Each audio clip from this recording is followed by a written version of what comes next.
എല്ലാവരും വിജയം പറയാനുള്ള കാര്യം തന്നെ അർജുനെ അർജുനനെ പറഞ്ഞയക്കുകയാണ് ഉചിതമായിട്ടുള്ള കാര്യം എന്ന് നിശ്ചയിച്ച് അർജുനനെ സമീപത്തും കേൾപ്പിക്കുന്നേ. അർജുന വരൂ എന്ന് പറഞ്ഞ അർജുനൻ വിളിച്ചു. നീ കണ്ടില്ലേ വേദവ്യാസ മഹർഷി ഇവിടെ വരികയുണ്ടായിരുന്നു.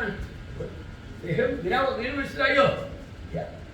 അദ്ദേഹം പറഞ്ഞത് നമ്മൾ ആരെങ്കിലും ഒരാള് ആ ഭഗവാൻ ശ്രീ പരമേശ്വരനെ തപസ് ചെയ്ത് അദ്ദേഹത്തിങ്കിൽ നിന്ന് പാശുപതാസ്ത്രം സമ്പാദിക്കണം.